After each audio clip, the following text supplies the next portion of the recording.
राधे राधे, जय श्री कृष्णा।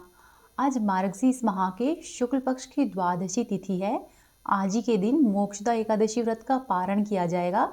यानी कि एकादशी के दिन जिन भी भक्तजनों ने व्रत धारण किया था, आज द्वादशी के दिन वे सभी लोग अपने व्रत का पारण करेंगे। और व्रत का पारण तुलसी माता की कथाओं को सुनने से ही पूरा माना जाता है। साथ ही जिन भी लोगों ने व्रत नहीं भी रखा था, उन्हें भी तुलसी माताओं की कथाओं को सुनने से अनंत शुभ फलों की प्राप्ति होती है। तो आज के इस वीडियो में आप सुनेंगे एकादशी व्रत पारण पर सुनी जाने वाली संपूर्ण कथा। तो आइए भगवान श्री लक्ष्मी नारायण के चरणों का ध्यान करते हुए इन कथाओं को सुनते हैं। तो आप बड़ी ही श्रद्धा और प्रसन्नचित मन से इन कथाओं को पूरा अवश्य ही सुनिए। बोलिए श्री लक्ष्मी नारायण भगवान की जय। बोलिए राधा कृष्ण की जय। बोलिए श्री तुलसी शालिग्राम जी की जय। एक बार की बात है, एक बुढ़िया माई प्रतिदिन ही तुलसी माता को सींचा करती और तुलसी माता के सामने बैठकर उससे प्रार्थना करती कि हे तुलसी माता, तू सबकी दाता, मैं तेरा बिड़ला सींचू, तू मेरा कर निस्तारा। तुलसी माता अड़ुआ दे लडुआ दे, पीतांबर की धोती दे, मीठे मीठे ग्रास दे, वैकुंठ का वास दे, चटक की चाल दे, पटक की मोद दे, चंदन की काठ दे, झालर की झनकार दे, रानी का सा राज दे, दाल भात का जीवन दे, एकादशी की मोद दे और अंत में श्री कृष्ण का कांधा दे। इतना कहकर तुलसी जी से प्रार्थना करके वह बुढ़िया तो चली जाती, परंतु पीछे से तुलसी मैया सोचती रहती कि मैं किस तरह से इस बुढ़िया की कामना पूरी करूं। यह सोचते सोचते तुलसी मैया दिनों दिन सूखने लगी। कुछ दिनों तक ऐसे ही चलता रहा। तभी एक दिन श्री कृष्ण जी उधर से जा रहे थे और उन्होंने देखा कि तुलसी तो दिन प्रतिदिन सूखती जा रही है। तब उन्होंने कहा कि हे तुलसी, तुम्हें कौन सी चिंता है कि तुम इस तरह से सूखती जा रही हो। तब तुलसी जी ने बताया कि एक बुढ़िया माई मेरे पास आती है और रोज ही आकर यह कहती है कि हे माता, सबकी दाता, मैं तेरा बिड़ला सींचू, तू मेरा निस्तारा कर। हे माता, अड़ुआ दे लडुआ दे, पीतांबर की धोती दे, मीठे मीठे ग्रास दे, वैकुंठ का वास दे, चटक की चाल दे, पटक की मोद दे, चंदन की काठ दे, झालर की झनकार दे, रानी का सा राज दे, दाल भात का जीवन दे, एकादशी के दिन मोद दे और अंत में श्री कृष्ण का कांधा दे। अब आप बताइए, मैं उसे सब कुछ दे दूं, परंतु आपका कांधा कहाँ से दूं। इस पर भगवान बोले कि हे तुलसी, तुम चिंता मत करो और बुढ़िया माई को आशीर्वाद दे दो। तुलसी माँ ने वैसा ही किया और फिर इसी तरह से दिन व्यतीत होने लगे। नियत समय आने पर एकादशी के दिन बुढ़िया माई मर गई और सब लोग उसकी अर्थी को उठाने लगे, परंतु वह इतनी भारी हो गई कि किसी से भी नहीं उठ सकी। सब लोग कहने लगे कि पाप घाट की माला फिरती थी, जिसकी वजह से वह इतनी भारी हो गई है। तभी वहां पर भगवान श्री कृष्ण जी वेश बदलकर ब्राह्मण के वेश में आ गए और वहां पर खड़े हुए लोगों से कहने लगे कि आप लोगों ने इतनी भीड़ क्यों की हुई है। तब उन लोगों ने बताया कि एक बुढ़िया माई मरी है, परंतु वह उठ ही नहीं रही है। इस पर ब्राह्मण वेशधारी श्री कृष्ण ने कहा कि भाई, एक बार मैं कोशिश करके देखता हूँ। तब लोगों ने कहा कि ठीक है, तुम भी अपने मन का निकाल लो। तब भगवान श्री कृष्ण जी बुढ़िया माई के पास गए और बुढ़िया माई के कान में कहने लगे कि माई, तू बिड़ला सींचा मेरा, मैं करूँ निस्तारा तेरा। बुढ़िया माई अडुआ ले लडुआ ले, पीतांबर की धोती ले, मीठा मीठा भात ले, वैकुंठ का वास ले, चटक की चाल ले, पटक की मोत ले, चंदन का काठ ले, झालर की झनकार ले, रानी का सा राज ले, दाल भात का भोजन ले और एकादशी की मोत ले, और अब अंत में ले तू श्री कृष्ण का कांधा ले। इतना सुनते ही बुढ़िया माई हल्की हो गई और इसके बाद भगवान श्री कृष्ण ने खुद अपना कांधा देकर उसको मुक्ति प्रदान की। हे तुलसी माई, जैसी आपने उस बुढ़िया माई को मुक्ति दी है, वैसी ही सबको देना। बोलो तुलसी माता की जय। अब आप सुनिए तुलसी माता की एक ननद और भाभी की कहानी। एक बार की बात है, किसी गांव में एक ननद और एक भाभी साथ साथ रहती थी। ननद का अभी विवाह नहीं हुआ था। वह बचपन से ही तुलसी जी के पौधे की बहुत सेवा किया करती थी, लेकिन उसकी भाभी को यह सब कुछ बिल्कुल भी पसंद नहीं आता। जब कभी उसकी भाभी को अत्यधिक क्रोध आता तो वह उसे ताना देते हुए कहती कि जब तुम्हारा विवाह होगा तो मैं तुलसी ही बारातियों को खाने के लिए दूंगी और तुम्हारे दहेज में भी तुलसी ही दूंगी। धीरे धीरे इसी तरह से समय बीतता रहा और ननद बड़ी हो गई और जब विवाह के योग्य हो गई तो उसका विवाह पक्का हुआ। विवाह के दिन जब बारात आई और बाराती खाने के लिए बैठे तो भाभी ने अपने कहे अनुसार ही उनके सामने तुलसी का गमला फोड़ दिया। वह फूटा हुआ गमला तुलसी जी की कृपा से अनेक स्वादिष्ट व्यंजनों में बदल गया। वहीं दूसरी तरफ जब ननद तैयार होने लगी तो उसके वस्त्रों के स्थान पर भाभी ने तुलसी का जनेऊ रख दिया। तुलसी जी की कृपा से जनेऊ की जगह रेशमी और सुंदर वस्त्र आ गए। लड़की ने वह सब पहन लिए और जब गहनों की बारी आई तो भाभी ने गहनों के नाम पर तुलसी की मंजरी से बने हुए गहने पहना दिए। तुलसी माता की कृपा से वे सभी सोने और हीरे जवाहरात में बदल गए। उसके बाद विवाह कराकर ननद की विदाई की गई और ननद जब ससुराल में गई तो उसके दहेज की बहुत प्रशंसा की गई और ननद का ससुराल में मान सम्मान बढ़ा। और यह बात जब उसकी भाभी के कानों तक पहुंची तो उसे बहुत ही आश्चर्य हुआ। अब उसे तुलसी माता की पूजा का महत्व समझ में आया। वहीं भाभी को भी एक लड़की थी। वह अपनी लड़की से कहने लगी कि तुम भी तुलसी जी की सेवा किया करो, तुम्हें भी बुआ की तरह ही फल मिलेगा। वह जबरदस्ती अपनी लड़की से तुलसी जी की सेवा कराने लगी, परंतु उसकी लड़की का मन तुलसी जी की सेवा में नहीं लगता था। धीरे धीरे दिन व्यतीत होते गए और उसकी लड़की भी बड़ी हो गई और विवाह के योग्य हो गई। जब उस लड़की के विवाह का समय आता है तो भाभी सोचती है कि जैसा व्यवहार मैंने अपनी ननद के साथ किया था वैसा ही अब मैं अपनी लड़की के साथ भी करूंगी। तो ऐसा करने से वह भी गहनों से लज जाएगी और बारातियों को खाने में पकवान मिलेंगे और इसे ससुराल में भी बहुत इज्जत मिलेगी।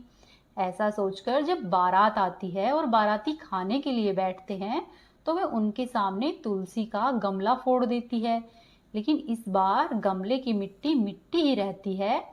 फिर जब वह वस्त्र के रूप में अपनी लड़की को जनेऊ देती है तो जनेऊ भी अपना रूप नहीं बदलता है। इसी तरह से वह गहने पहनाने के समय पर अपनी लड़की को तुलसी जी की मंजरी देती है, लेकिन तुलसी जी की मंजरी भी अपना रूप नहीं बदलती है। उसके इस तरह के व्यवहार से सभी बाराती बहुत दुखी होते हैं और वे सब उनकी बुराई करते हुए चले जाते हैं। फिर लड़की जब विदा होकर अपने ससुराल जाती है तो उसके ससुराल में भी उसकी बहुत बुराई होती है। कोई भी उसका आदर या सम्मान नहीं करता है। धीरे धीरे इसी तरह से दिन व्यतीत होते रहते हैं। विवाह के पश्चात भाभी कभी भी ननद को घर पर नहीं बुलाती थी। तब एक दिन उसके भाई ने सोचा कि मेरी बहन को घर पर आए हुए काफी दिन हो गए हैं, क्यों न मैं ही अपनी बहन से मिलकर आ जाऊं। ऐसा सोचकर उसने अपनी पत्नी से कहा कि मैं अपनी बहन के पास जा रहा हूं, तुम उसके लिए कुछ उपहार दे दो। तब भाभी ने थैले में जवार भरकर कहा कि तुम अपनी बहन के पास ये लेकर जाओ और कुछ भी नहीं है। तब भाई दुखी मन से अपनी बहन के पास चल दिया और वह सोचता हुआ जा रहा था कि कोई भाई अपनी बहन के घर पर जवार लेकर कैसे जा सकता है। ऐसा सोचकर वह जहां से जा रहा था वहीं पास में ही उसने एक गौशाला देखी। वह गौशाला में गया और गाय के आगे उस जवार के थैले को उल्टा कर दिया। तभी गाय पालने वाले ने कहा कि भाई आप गाय के सामने हीरे मोती और सोना क्यों डाल रहे हो। भाई आश्चर्यचकित हो गया और उन सबको उठाकर वापस से थैले में डाल लिया और धन लेकर खुशी खुशी अपनी बहन के घर की तरफ चल दिया और अपनी बहन के घर पहुंचकर अपनी बहन से मिला और अत्यधिक प्रसन्न हुआ। और जो भी रास्ते में घटना घटी उसने वह सब कुछ अपनी बहन को कह सुनाई। तब बहन ने कहा कि हे भाई, यह सब तो तुलसी माता की कृपा से हुआ है। बोलो तुलसी माता की जय। हे तुलसी माता, जैसी आप ननद को आई है वैसी सबको आना, जैसी आप भाभी को आई है वैसी किसी को भी नहीं आना। एक बार की बात है, एक कन्या थी। जब वह थोड़ी बड़ी हुई और उसको समझ आने लगा तब से ही वह तुलसी माता की पूजा किया करने लगी। उसके प्रतिदिन का नियम था कि वह तुलसी माता का पूजन करती और उसके बाद ही स्वयं खाना खाती। जब वह कन्या शादी के लायक हुई तो उसके माता पिता ने उसकी शादी करवा दी। कन्या को उसके माता पिता ने दहेज में एक तुलसी का गमला भी दिया। ससुराल में वह प्रतिदिन सुबह सवेरे उठती, तुलसी जी की पूजा करती, फिर उसके बाद ही वह स्वयं खाना खाती। उसकी 2 जेठानियां थी, वो दोनों ही उसका मजाक उड़ाती कि यह तो बड़ी नियम धर्म वाली बनती है। उन दोनों को उससे बहुत ईर्ष्या होती, इसीलिए वो दोनों तुलसी जी का गमला कहीं कहीं पर छुपा देती। वह कन्या बड़ी मुश्किल से गमला ढूंढ कर लाती, फिर अच्छे से पूजा करती और फिर स्वयं खाना खाती। वह गमला ढूंढ कर ले आती तो एक दिन उनकी जेठानियों ने क्या किया कि गमला ही दूर फेंक दिया।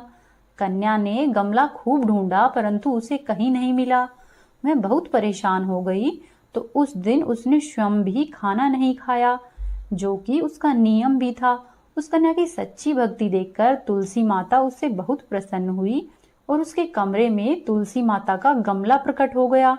अगले दिन सुबह सवेरे जब वह उठी तो क्या देखती है कि उसके खाट के चारों कोनों पर तुलसी माता का गमला आ गया है। यह देखकर वह बहुत प्रसन्न हो गई कि अब मेरी तुलसी माता को कोई भी नहीं चुरा सकेगा और पूजन करने के लिए कहीं और भी जाना नहीं पड़ेगा और कोई मेरी तुलसी माता को फेंक भी नहीं सकेगा। वह जल्दी से उठकर स्नान करती है, तुलसी माता की पूजन करती है और जब मैं खाना खाने बैठी तो उसकी जेठानियां मजाक करने लगी कि लो देवरानी का नियम धर्म पूरा हो गया। उससे पूछती है कि तुलसी जी की पूजा कर ली क्या? तब देवरानी धीरे से बोलती है हाँ कर ली। तब जेठानियां बोलती है कि कहाँ से कर ली पूजा, गमला तो फेंक दिया था। तब देवरानी कहती है कि देख लो मेरे कमरे में खाट पर तुलसी जी लग रही है। जेठानियां देखती है और बहुत ही शर्मिंदा होती है और देवरानी से कहती है कि तुम्हारी भक्ति सच्ची है, हमने तुझे बहुत परेशान किया है, हमें माफ कर दो। देवरानी उन दोनों को माफ करती है। हे तुलसी माता, जैसी आपने देवरानी पर कृपा की है वैसी ही हम सभी पर करना। कहानी को कहने वाले और सुनने वाले के घर में सभी प्रकार के भंडारे भरकर रखना। बोलो तुलसी माता की जय, बोलो श्री हरि विष्णु भगवान की जय। अब आप सुनिए भगवान श्री हरि के भक्त राजा अम्बरीश की कथा। राजा अम्बरीश भगवान श्री हरि के परम भक्त थे। वे पृथ्वी के 7 द्वीप, अचल संपत्ति और अतुल ऐश्वर्य की शासक थे, परंतु फिर भी इन सभी को वो स्वप्न के समान समझते थे, क्योंकि वे मानते थे कि जिस धन वैभव के लोभ में पड़कर मनुष्य घोर नरक में जाता है वह केवल 4 दिन की ही चांदनी है। राजा अम्बरीश का भगवान श्री कृष्ण में और उनके प्रेमी साधुओं में अधिक प्रेम था। उन्होंने अपने मन को श्री कृष्ण के चरणों में, वाणी को भगवान के गुणों का गान करने में और हाथों को श्रीहरि के मंदिर मार्जन में और अपने कानों को भगवान की मंगलमयी कथा के श्रवण में लगा रखा था। उन्होंने अपने नेत्रों को श्रीहरि के विग्रह व मंदिरों के दर्शन में, नासिका को उनके चरण कमलों पर चढ़ी हुई श्रीमती तुलसी जी की दिव्य गंध में और जिह्वा को भगवान के प्रति अर्पित नैवेद्य प्रसाद में संलग्न कर दिया था। राजा अम्बरीश के पैर भगवान के क्षेत्र आदि की पैदल यात्रा करने में ही लगे रहते थे। वे सिर से भगवान श्री कृष्ण के चरण कमलों की वंदना किया करते थे। इस प्रकार उन्होंने अपने सारे कर्म यज्ञ पुरुष इंद्रियातीत भगवान के प्रति उन्हें सर्वात्मा एवं सर्वस्वरूप समझकर समर्पित किए हुए थे और भगवत भक्त ब्राह्मणों की आज्ञा के अनुसार ही वे इस पृथ्वी पर शासन किया करते थे। राजा ने बड़ी बड़ी दक्षिणा वाले अनेकों अश्वमेध यज्ञ करके यज्ञाधिपति भगवान की आराधना की थी। उनकी प्रजा महात्माओं के द्वारा गाए हुए भगवान के उत्तम चरित्रों का बहुत सम्मान करती थी। किसी समय बड़े प्रेम से श्रवण करती और किसी समय स्वयं ही उनका गायन करती। इस प्रकार उनके राज्य के मनुष्य देवताओं के अत्यंत प्यारे, जिन्हें की स्वर्ग की इच्छा भी नहीं होती थी। राजा अम्बरीश की अनन्य प्रेममयी भक्ति से प्रसन्न होकर भगवान ने उनकी रक्षा के लिए स्वयं सुदर्शन चक्र को नियुक्त कर दिया था, जो कि विरोधियों को भयभीत करने वाला एवं भगवत भक्तों की रक्षा करने वाला है। एक बार राजा ने अपनी पत्नी के साथ भगवान श्री कृष्ण की आराधना करने के लिए 1 वर्ष तक द्वादशी प्रधान एकादशी व्रत करने का नियम लिया था। तो व्रत की समाप्ति होने पर उन्होंने 3 रात का उपवास किया और एक दिन यमुना जी में स्नान करके भगवान श्री कृष्ण की पूजा की। तत्पश्चात पहले ब्राह्मणों को स्वादिष्ट और अत्यंत ही गुणकारी भोजन कराकर उन लोगों के घर पर 60 करोड़ गाय सुसज्जित करके भेज दी। जब ब्राह्मणों को सब कुछ मिल चुका, तब राजा ने उन लोगों से आज्ञा लेकर व्रत का पारण करने की तैयारी की। उसी समय श्राप और वरदान देने में समर्थ स्वयं दुर्वासा ऋषि भी वहां पर अतिथि के रूप में आ पधारे। राजा अम्बरीश उन्हें देखते ही उठकर खड़े हो गए, उनको आसन देकर आसन पर बिठाया और विविध सामग्रियों से उनके चरणों में प्रणाम करके भोजन के लिए प्रार्थना की। दुर्वासा जी ने राजा अम्बरीश की प्रार्थना स्वीकार कर ली और इसके बाद आवश्यक कर्मों से निवृत्त होने के लिए वे नदी के तट पर चले गए। वे ब्रह्मा का ध्यान करते हुए यमुना नदी के पवित्र जल में स्नान करने लगे। इधर द्वादशी केवल घड़ी भर की ही शेष रह गई थी। धर्मज्ञ अम्बरीश ने धर्म संकट में पड़कर ब्राह्मणों के साथ परामर्श किया। राजा ने कहा कि हे ब्राह्मण देवताओं, ब्राह्मण को बिना भोजन कराए स्वयं खा लेना और द्वादशी तिथि के रहते हुए पारण नहीं करना, दोनों में ही दोष है। इसीलिए इस समय जैसा करने से मेरी भलाई हो और मुझे पाप नहीं लगे, मुझे ऐसा क्या करना चाहिए वह रास्ता बताए। तब ब्राह्मणों के साथ विचार करके उन्होंने कहा कि हे ब्राह्मणों, श्रुतियों में ऐसा कहा गया है कि जल पी लेना भोजन करना भी है और नहीं भी है। इसीलिए इस समय केवल जल से पारण किए लेता हूँ। ऐसा निश्चय करके मन ही मन भगवान श्रीहरि को याद करते हुए राजा अम्बरीश ने जल पी लिया और फिर दुर्वासा जी के आने की राह देखने लगे। दुर्वासा जी आवश्यक कर्मों से निवृत्त होकर यमुना तट से लौट आए। जब राजा ने आगे बढ़कर उनका अभिनंदन किया, तब उन्होंने अनुमान से ही समझ लिया कि राजा ने पारण कर लिया है। उस समय दुर्वासा जी बहुत भूखे थे। वे क्रोध से थर थर कांपने लगे। उन्होंने हाथ जोड़कर खड़े अम्बरीश से डांट कर कहा कि ओहो, देखो तो सही यह कितना क्रूर है। यह धन के मद में मतवाला हो रहा है। भगवान की भक्ति तो इसे छू तक नहीं गई और यह अपने को बड़ा समर्थ मानता है। आज इसने धर्म का उल्लंघन करके बड़ा अन्याय किया है। मैं इसका अतिथि होकर आया हूँ, किंतु फिर भी मुझे खिलाए बिना ही इसने स्वयं खा लिया है। अच्छा देख, तुझे अभी इसका फल चखाता हूँ। ऐसा कहते कहते ऋषि क्रोध से जल उठे। उन्होंने अपनी एक जटा उखाड़ी और उससे अम्बरीश को मार डालने के लिए एक कृत्या राक्षसी उत्पन्न की।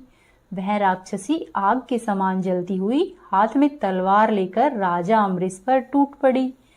परम पुरुष परमात्मा श्रीहरि विष्णु भगवान ने अपने सेवक अम्बरीश की रक्षा के लिए पहले से ही सुदर्शन चक्र को नियुक्त कर रखा था। जैसे आग क्रोध से गुर्राते हुए सांप को भस्म कर देती है, वैसे ही सुदर्शन चक्र ने दुर्वासा जी की कृत्या को जलाकर ढेर कर दिया। जब दुर्वासा जी ने देखा कि मेरी बनाई हुई कृत्या तो जल रही है और चक्र मेरी ओर आ रहा है, तब दुर्वासा ऋषि भयभीत हो गए और अपने प्राण बचाने के लिए जी छोड़कर एक ओर भाग निकले। जैसे ऊंची ऊंची लपटों वाला दावानल सांप के पीछे दौड़ता है, वैसे ही भगवान का चक्र ऋषि के पीछे लग गया। जब चक्र दुर्वासा जी के पीछे लगा हुआ था, तब दुर्वासा जी दिशा, आकाश, पृथ्वी, अतल, वितल आदि नीचे के लोक, समुद्र, लोकपाल तथा उनके द्वारा सुरक्षित लोक एवं स्वर्गलोक तक में गए। परंतु जहां जहां पर वे गए, वहीं वहीं पर उन्होंने ऐसे ही तेज वाले सुदर्शन चक्र को अपने पीछे लगा हुआ देखा। जब उन्हें कहीं भी कोई रक्षक नहीं मिला, तब ऋषि डर गए। अपने प्राण बचाने के लिए वे देव शिरोमणि ब्रह्मा जी के पास गए और बोले कि हे ब्रह्मा जी, आप शंभु है, भगवान के इस तेजोमय चक्र से मेरी रक्षा कीजिए। तब ब्रह्मा जी ने कहा कि दुर्वासा जी, मैं शंकर जी, दक्ष, भृंगु आदि प्रजापति, भूतेश्वर आदि सब जिनके बनाए हुए नियमों में बंधे हैं तथा जिनकी आज्ञा शिरोधार्य करके हम लोग संसार का हित करते हैं, उनके भक्त के विद्रोही को बचाने में हम लोग समर्थ नहीं हैं। जब ब्रह्मा जी ने इस प्रकार दुर्वासा ऋषि को निराश कर दिया, तब भगवान के चक्र से संतप्त होकर दुर्वासा ऋषि कैलाशवासी भगवान शंकर की शरण में गए। शंकर जी ने कहा कि दुर्वासा जी, जिनसे पैदा हुए अनेकों ब्रह्मांडों में हमारे जैसे हजारों चक्कर काटते हैं, यह चक्र उन्हीं विश्वेश्वर का शस्त्र है। यह हम लोगों के लिए असह्य है। तुम ऐसा करो, उन्हीं की शरण में जाओ, वे भगवान ही तुम्हारा मंगल करेंगे। निराश होकर दुर्वासा जी श्रीहरि भगवान के परम धाम वैकुंठ की तरफ भागे। दुर्वासा जी भगवान के चक्र की आग से जल रहे थे। वे भगवान के चरणों में गिर पड़े। उन्होंने कहा कि हे अच्युत, हे अनंत, आप संतों के एकमात्र इच्छित हैं। हे प्रभु, संपूर्ण जगत के जीवन दाता है, मैं अपराधी हूँ, मेरी रक्षा कीजिए। आपका परम प्रभाव नहीं जानने के कारण ही मैंने आपके प्यारे भक्त का अपराध किया है। हे प्रभु, आप मुझे बचाइए। तब श्री भगवान ने कहा कि दुर्वासा जी, मैं सदा ही भक्तों के अधीन हूँ। मुझ में तनिक भी स्वतंत्रता नहीं है। जो भक्त स्त्री, पुत्र, गृह, गुरुजन, प्राण, धन, इहलोक और परलोक सबको छोड़कर केवल मेरी ही शरण में आ गए हैं, उन्हें छोड़ने का संकल्प मैं नहीं कर सकता हूँ। भक्त भगवान से पहले आते हैं। इसमें संदेह नहीं है कि ब्राह्मणों के लिए तपस्या और विद्या परम कल्याण के साधन है, परंतु यदि ब्राह्मण उद्दंड और अन्यायी हो जाए तो वे दोनों ही उल्टे फल देने लगते हैं।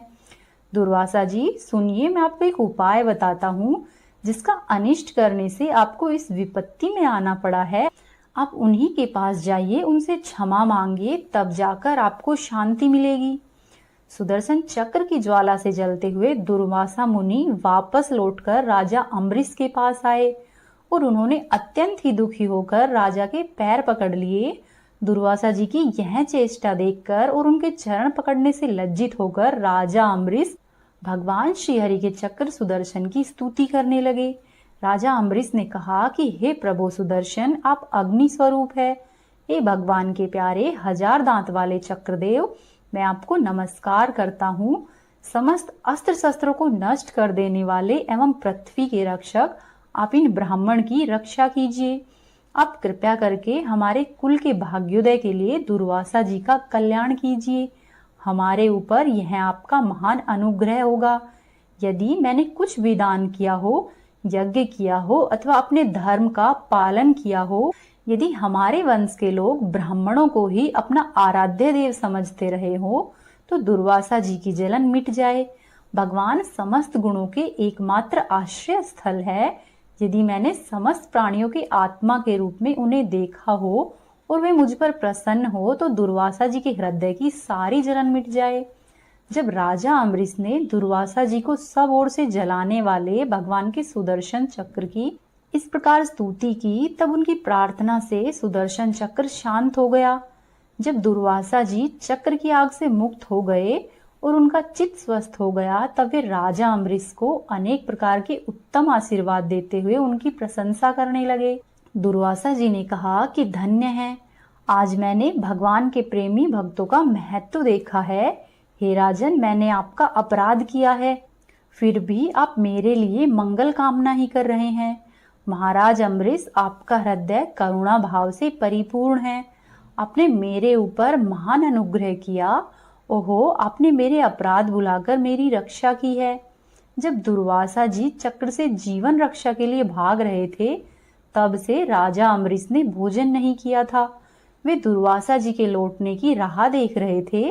अब उन्होंने दुर्वासा जी के चरण पकड़ लिए और उन्हें प्रसन्न करके विधि पूर्वक भोजन कराया। दुर्वासा जी ने बहुत ही संतुष्ट होकर राजा अम्बरीश के गुणों की प्रशंसा की और उसके बाद उनसे अनुमति लेकर आकाश मार्ग से प्रस्थान किया। जब सुदर्शन से भयभीत होकर दुर्वासा जी भाग रहे थे, तब से लेकर के उनके वापस लौटने तक 1 वर्ष का समय व्यतीत हो गया था। इतने दिनों तक राजा अम्बरीश उनके दर्शन की आकांक्षा से केवल जल पीकर रहे। दुर्वासा जी के आने के बाद राजा अम्बरीश ने उनके बचे हुए भोजन से अत्यंत पवित्र अन्न को ग्रहण किया और अपने पूरे परिवार को भी खिलाया। कुछ वर्ष बीतने पर राजा अम्बरीश ने अपने ही समान भक्त पुत्रों पर राज्य का भार छोड़ दिया और स्वयं वन में चले गए। वहां पर वे बड़ी ही धीरता के साथ आत्मस्वरूप भगवान में अपना मन लगाकर गुणों के प्रवाह रूपी संसार से मुक्त हो गए। बोलो श्री हरि विष्णु भगवान की जय। अब ये थी आज की कथाएं। उम्मीद है आपको पसंद आई होगी। आपसे एक निवेदन है, यदि आपने अभी तक चैनल को सब्सक्राइब नहीं किया है तो सब्सक्राइब कर ले, वीडियो को लाइक करें और वीडियो को अधिक से अधिक शेयर करें और कमेंट बॉक्स में जय श्री हरि अवश्य ही लिखें।